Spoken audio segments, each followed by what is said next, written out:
First of all, I would like to thank the Association and also the Ministry of Economy and Innovation of Quebec for inviting me to speak a little bit about Chile and about the energy transition we are undertaking in our country. I only have 10 minutes, so I have to go very quick over my slides. I added a lot of information so you can review in detail later on. So, well, for those who don't know much about Chile, we are a very long and narrow country, located very far away. And I say so because it took me 24 hours to get here. Well, considering all the delays and cancellations, of course, but finally made it. So we're a small country, almost 18 million people, and GDP per capita close to 16,000 US dollar. We're still a developing country, of course, but we're growing fast. We grew 4% last year, and experts, they say if we keep growing this pace, we may become a developed country by 2030 or so. We'll see. In terms of the going to the topic of interest, we invested like close to $3 billion US dollar last year, and half of that was renewable energy, right? And for our country, that's a lot. And this is due to the, many factors. Of course, the abundant renewable resources that we have in our country. We have the highest radiation in the world, in the north part of the country. And also, we have a couple of regulations. We have this law enacted 2013 that set a target of 20% by 2025, right? And then we also have a long-term energy policy that talks about reaching 70% of renewable energy by 2050. Now, many people think that we're going to reach that target much earlier, perhaps 2030 or so. And by 2050, we'll probably have 100% of renewable energy, considering our hydro resources as well. Some numbers about our electric system. Again, we have a small system. Our peak demand is about 11,000 megawatts, and installed capacity is more than double that. But that is a tricky number because actually it includes the, we have large reservoirs, hydro reservoirs, and we're very dependent on the hydrology conditions. So basically, if we have a dry year, the hydro capacity is very small, and that number also includes the diesel generation that we have for emergency conditions only. But we still have a lot of thermal and thermal resources, including gas and coal. But how are we doing in terms of renewables? Well, last year we reached 17.4% of renewable of the total energy generated, which is very close to our target. Actually, we think that this year, 2019, we're going to reach the 20%, which is 5 years earlier than the target we set up in 2013. And most of the renewable energy is solar and wind. So renewable energy in Chile is basically solar, wind, biomass, geothermal, tidal, and also small hydro, meaning less than 20 megawatts, right? So anything that is more than 20 megawatts is not considered like renewable energy. So, well, these are the numbers for the energy generated. I'm sorry. Energy generated and the installed capacity. We're still burning a lot of coal, and that was because the dry year we had last year. But we expect that number is going to start to reduce because, we expect to see more favorable hydrology conditions, but we have a lot of projects, renewable projects coming online. And also because there are discussion about the decarbonization process. It's not regulated. It's not in any policy. But the current government is having discussions with the coal plant owners to somehow set up an agreement of a voluntary decarbonization calendar, right? So we'll hear about that and see the results in the coming month. Very brief about the institutional framework. We have the Ministry of Energy and its two main dependencies, the National Energy Commission, which is a regulator, and they set regulated rates, and they also administer the energy tenders. And then on the other side, we have the superintendency, which is a sanctioning body who oversees norms and compliance. And then we have the National Electric Coordinator, the company I work for, which is a Chilean system operator. NEC, system operator, it has the same functions of any ISO in North America, basically ensuring or guaranteeing the secure, reliable, and economic energy supply, and guaranteeing open access. But we also are responsible for administering the energy tender, the tender processes for the new transmission infrastructure, right? So that's a very interesting function that we have additional to, the market and the system operation. So very briefly, how the energy and capacity market works. Basically, we have competition in generation, right? There's only private companies participating in the market.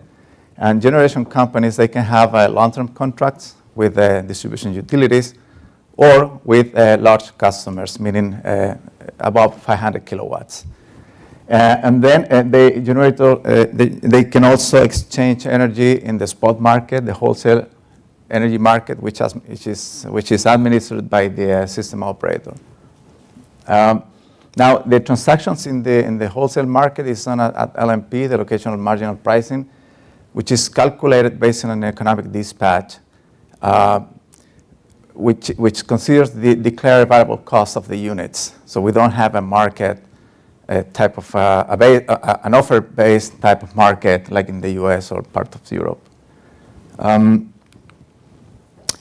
It shows how the LMP may vary. This is a monthly average, but if we look at the hourly prices, the variation is much higher. It could go all the way from 0 to $200, $250 US dollar per megawatt hour. Okay, so this is an interesting graph. It shows how the energy price has varied through the years as a result of the energy tenders. In the past, it was just like from 2010 and before, it was bilateral negotiations between generation companies and distribution utilities. So we can see there were very few competitors, like the 4 companies, they had 90% of the market. And as you can see, the price became very high to a peak of $130, almost $140 US dollar per megawatt hour. But then we changed the rules of the tenders, and it was the regulator who started to administer the process. And we can see how the price went down. Well, there are many factors. We have the reduction of the investment cost of the renewable energy technologies, of course. But the last tender gave us an average price of 33 US dollar per megawatt hour as an average. And it was mostly awarded to renewable energy projects, mainly wind and solar. And also, in the last tender, we received 80 offers from more than 60 companies, different companies, which is very different from what we had 5 years ago. There are 1,000 megawatts of projects under construction to 2020 currently. I just want to highlight the first CSP project, which is 110 megawatts, central tower technology, which is supposed to be in service by 2020. The renewable potential is huge in our country. Some studies talk about 2,000 gigawatt of capacity, and it's mainly solar, of course, for both photovoltaic and CSP type of technologies. And we also have a renewable wind and other resources.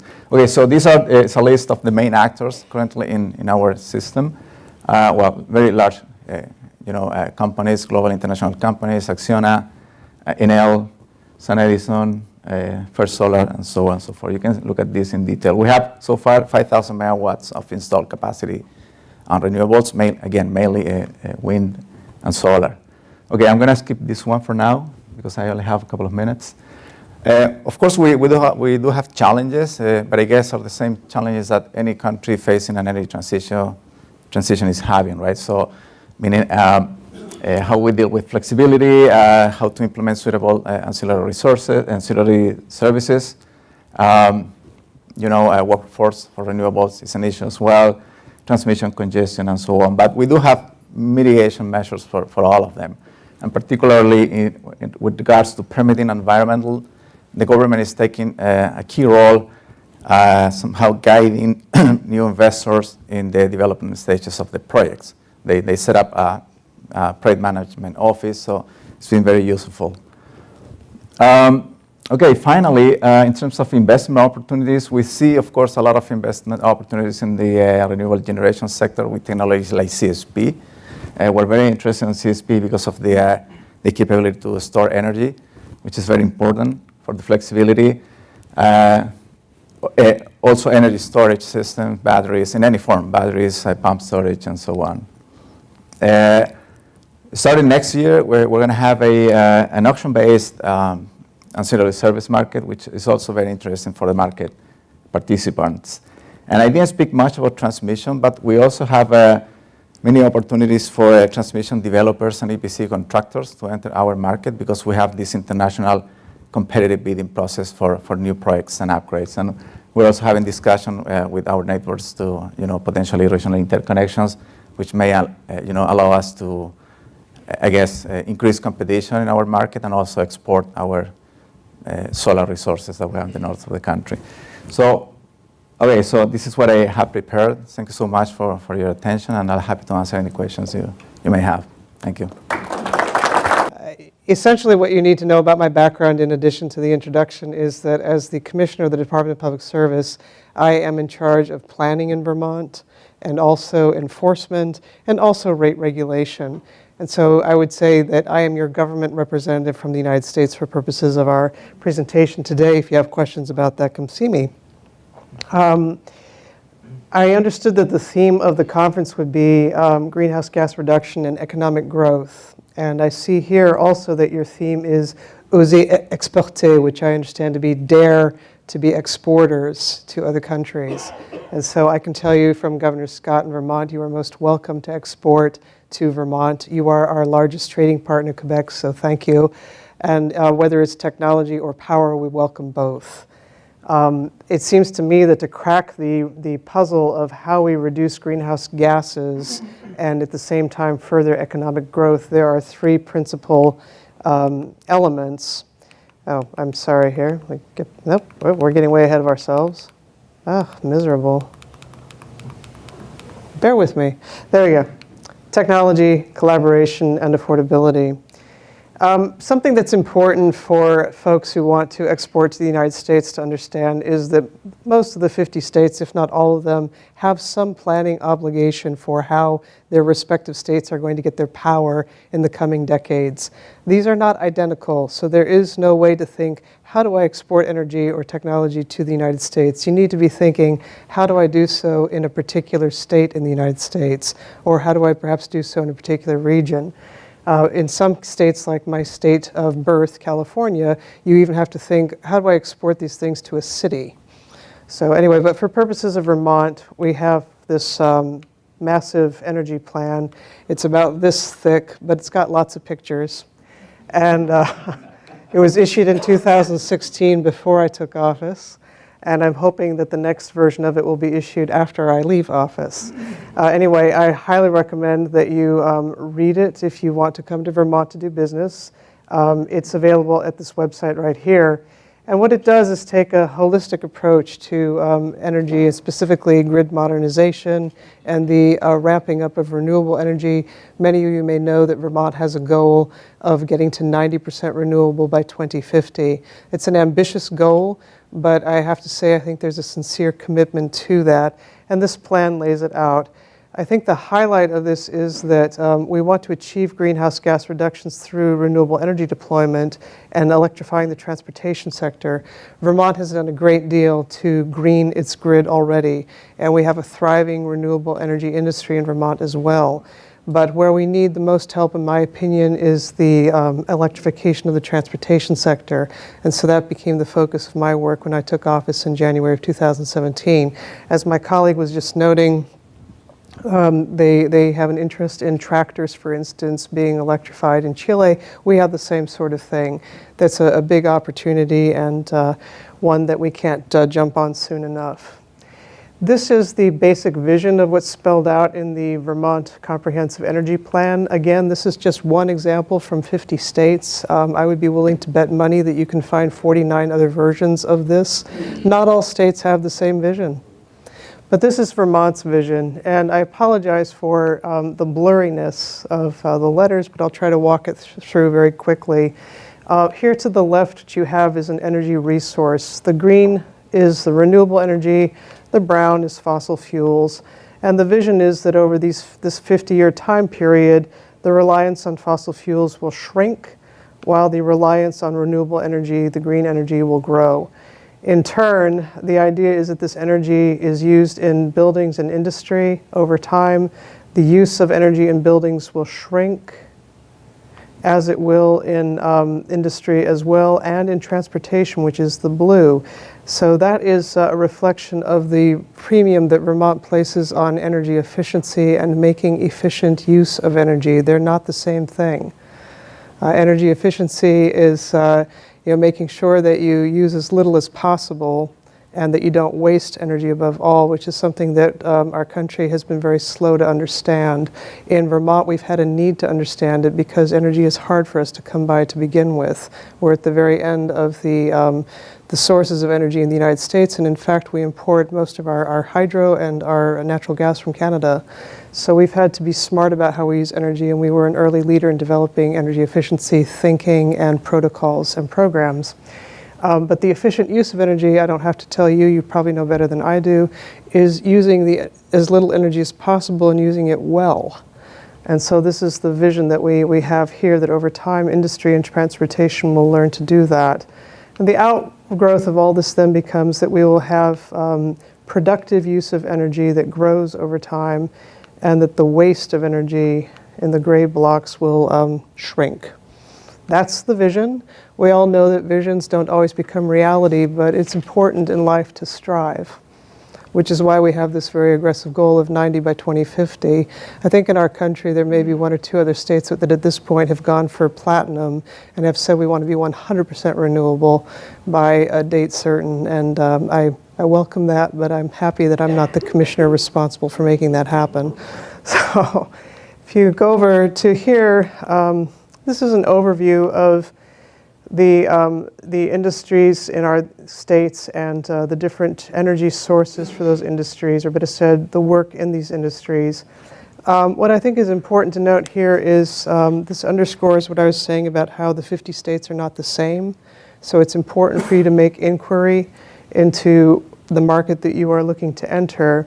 Just by way of example, you'll see here that in Vermont, we have a fair amount of folks working in the wind industry. We are a leader in the United States in the solar industry. This is a thing to celebrate. It's a happy fact for Vermont, but it's also interesting because we have 60% cloudiness in the year. So how do we do this? Because look, the other states that join us in this primacy in the solar industry are Nevada and California, my birth state, much more sunny than Vermont. Again, this is a reflection of our need to generate energy in our state because it's very expensive for us to import it as we do, whether it's from Canada or from the wholesale markets in New England. And it would be facile to tell you that Vermont and California have a lot in common. We're very liberal states. We both love solar energy. But if you look at our politics, they're very different. We have a socialist senator who ran for president a couple of years ago. Very liberal state of California, but no socialists. This is the home of Ronald Reagan. So these are complexities that are important to understand. If you were to look at this graph on the superficial side of it, you would say, well, Vermont is very progressive in its energy. They like solar, they like wind. They do nothing in the area of coal. That's a point of hypocrisy because we do depend a little bit on coal in the wholesale market, especially during the winter months, but we don't have to host it, so we officially don't look like we do much with coal. We do have a fair amount of propane and oil because that's how we heat our incredibly inefficient houses that need to be made efficient. We have no natural gas sector to speak of, but we import quite a bit of natural gas from you. And the same story with hydroelectric. What's interesting about this, again, is that while we have great political emphasis on renewable energy, solar and wind, there are dynamics on the ground that you must be aware of if you are looking to import generation that you're going to site or if you're going to otherwise engage in the generation of energy in Vermont. When it comes to using our land to site these projects, we suddenly become Texas. We're very lands right oriented and very skeptical of hosting these projects. So it's important to work with good partners on the ground in Vermont in order to understand what the criteria are for siting such projects, for bringing in such technology.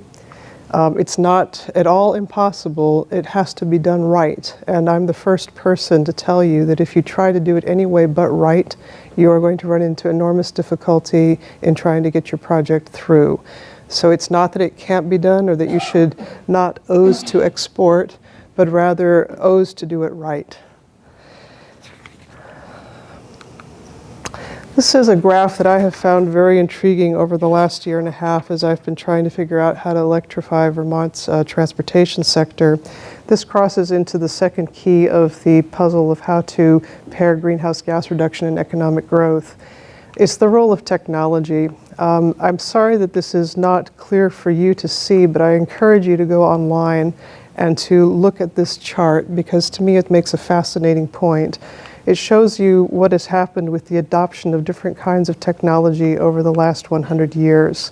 What you see here, for instance, is that orange line is the adoption of the automobile.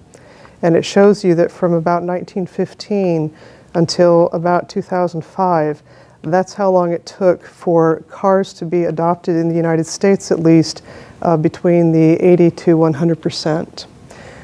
Compared to down here, electricity, which began at the turn of the 20th century, and somewhere around, I would say 1955 or thereabouts, it became pervasive in the United States. A note of history, not so in Vermont. It took until the mid-60s before everybody had electricity there. But still, that's quite a span of time. If you look back over here, though, you see that cell phones and internet had a much steeper adoption curve.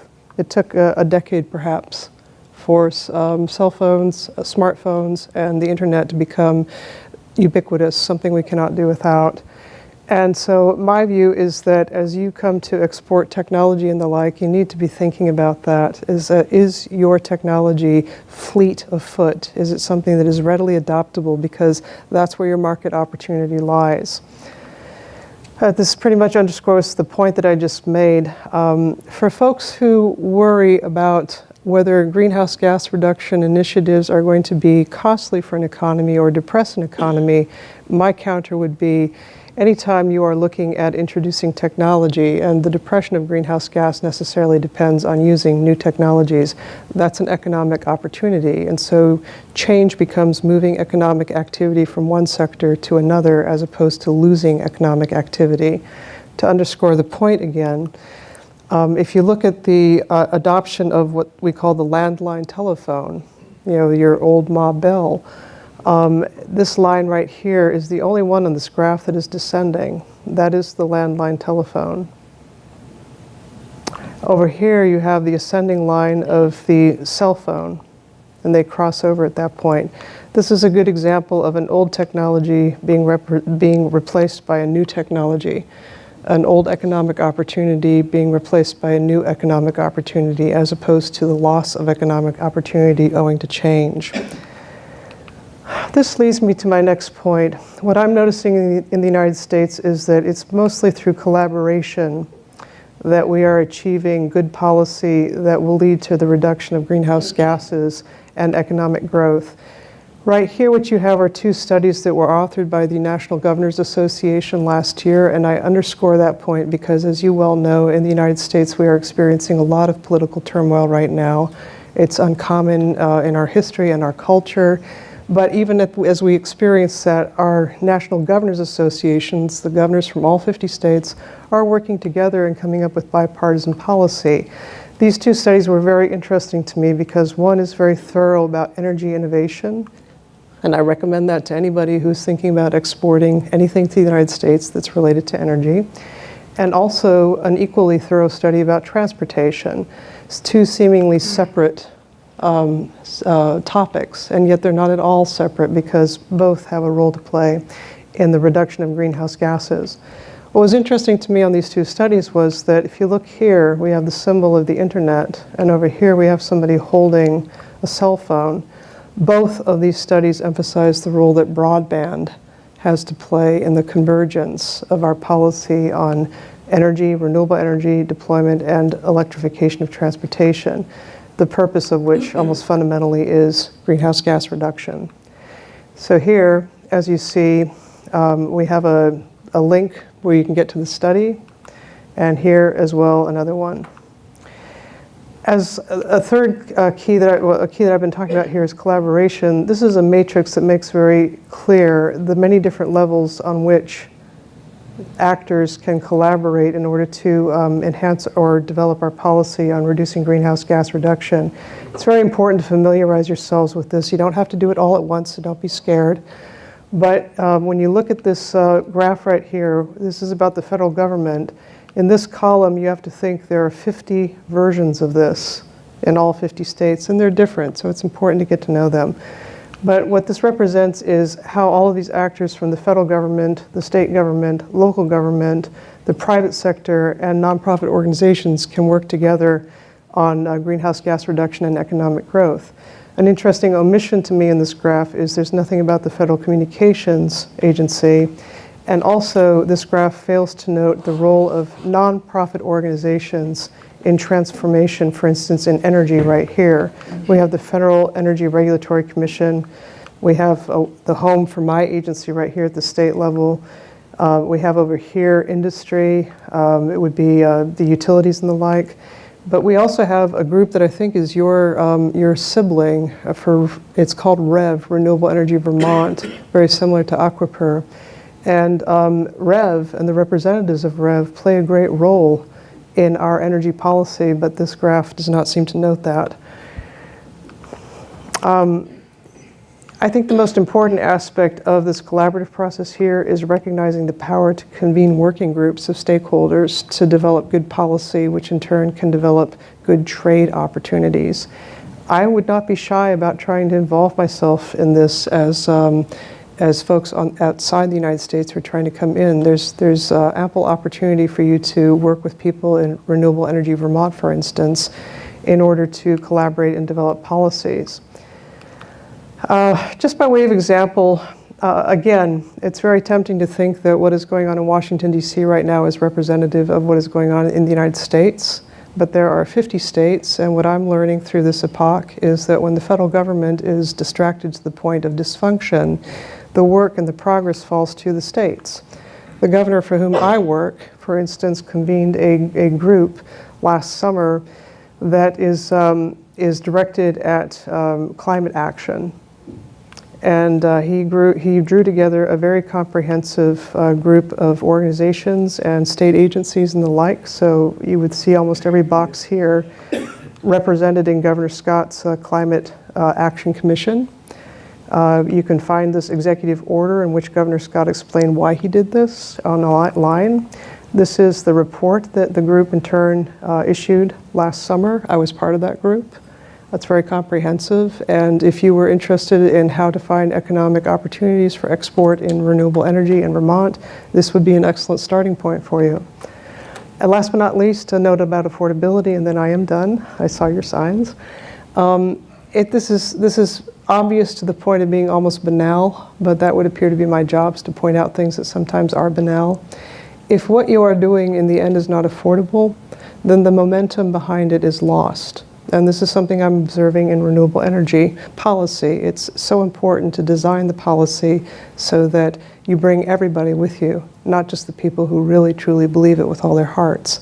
And I find that the turning point there is affordability. Can we adopt new technology? Can we green our grid? Can we electrify transportation at an affordable rate? One of the stumbling blocks, for instance, to adopting electric vehicles in Vermont has been the cost of it. But the cost of electric vehicles are coming down. And as that cost comes down, affordability grows, and then you get the transformation that you want. So try to keep that in mind. There you have it, 3 important keys to the puzzle: technology, collaboration, and affordability. It's been my pleasure to speak with you and to not be interrupted. It almost never happens. And please come find me if I can answer your questions. Thank you. Well, good morning to all. Thank you for the invitation to be here this morning. And well, I would like to talk to you about what has happening in Mexico through the last years, about renewable energy in general, particularly wind, of course. But let me start with some facts. Mexico came late to this energy transition, being an oil producer, a major oil producer. We started, in fact, the development or this energy transition by 2006, more or less. Then in 2014, Mexico undertook a major reform of its electrical and oil and gas sectors, the energy sector in general. And with this, there are some key achievements in the last few years. We undertook in the electricity sector a series of three major auctions that attracted $9 billion for new investment. This meant the awarding of 65 new projects, an amount for up to 7.5 gigawatt of new installed capacity, mainly award to both wind and solar. Let me tell you that these auctions have been designed for all technologies to compete, including conventional technologies, and even with this, most of the projects have been awarded to both solar PV and wind. It is very important to say that more than 20% of this award capacity is already operative, 23 under construction from the first auction. Almost 70% is operative right now, and this is important because, well, you know, we probably you are aware that we have a new administration that is somehow minimizing these achievements, and the fact is that we have already 70% of the first auction in operation. These projects have brought extremely competitive levelized cost of electricity for the projects. We are going to see some graphs on this, and almost 50% of the 32 states of the country have a new project, either solar or wind. There are other technologies included, like geothermal, for instance.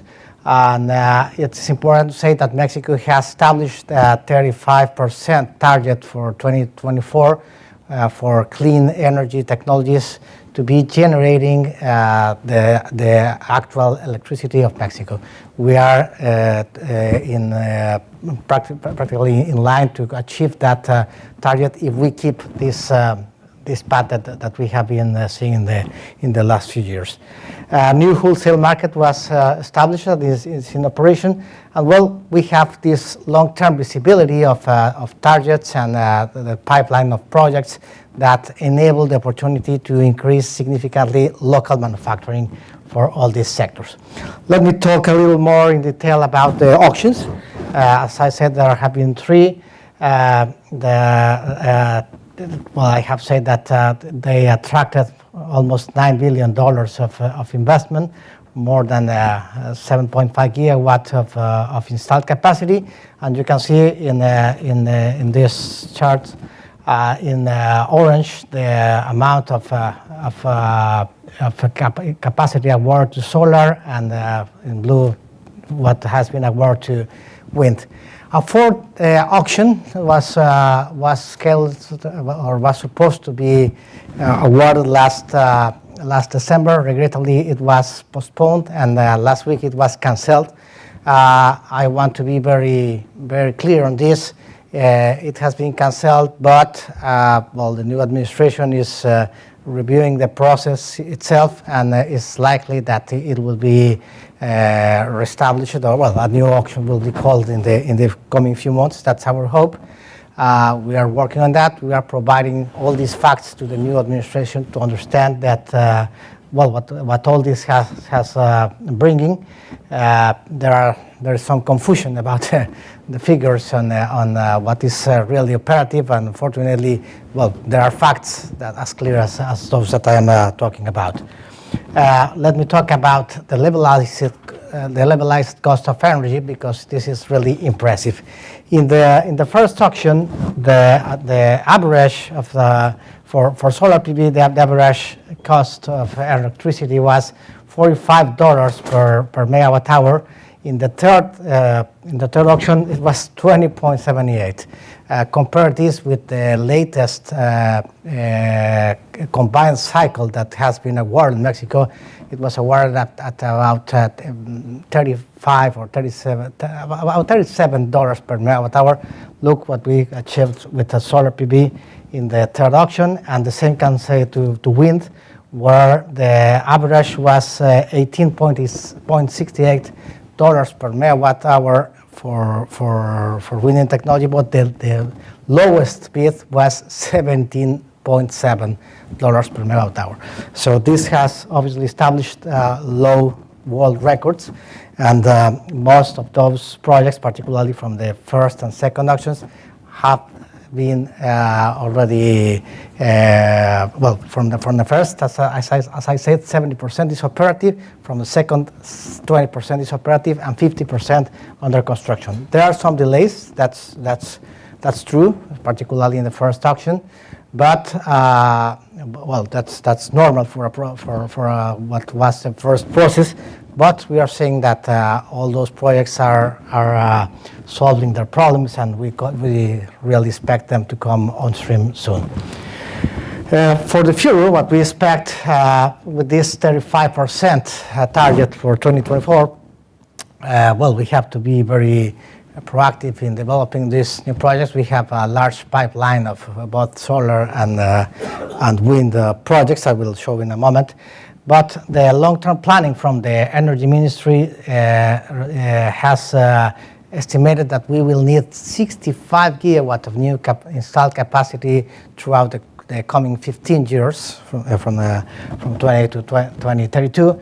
22% of that is expected to be wind, 17% solar, and I really think that this solar potential is underestimated. It should be larger. The orange portion that we see is combined cycle, and we don't see necessarily room for such a large amount for combined cycle, having all this potential in wind and solar, and also hydro. And probably you have seen that recently the new government of Mexico has established an agreement with Hydro-Quebec precisely to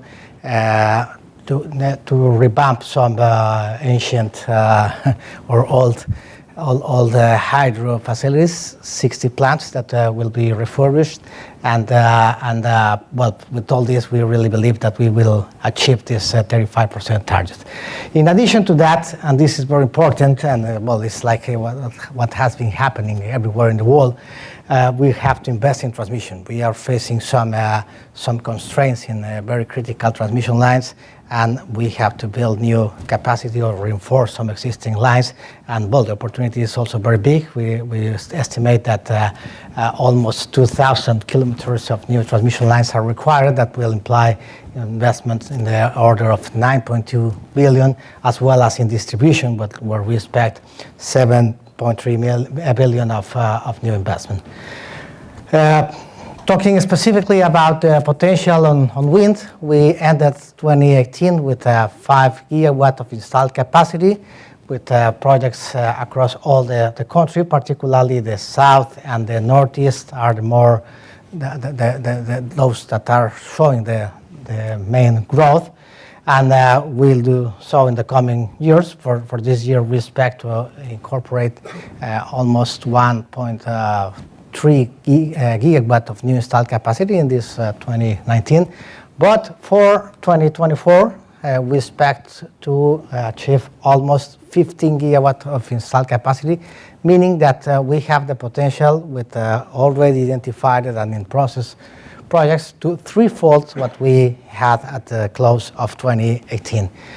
For solar PV, the situation is pretty similar. We ended 2018 with a little more than 3 gigawatt of installed capacity.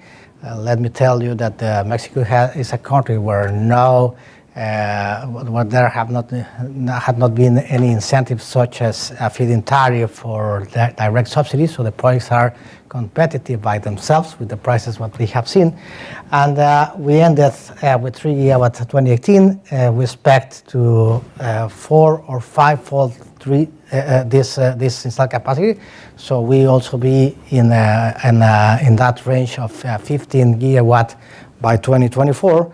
And for that reason is that I really see underestimated that 17% estimated by the energy ministry. And finally, we see very clear opportunities for growth, as I have said, for the sector in general.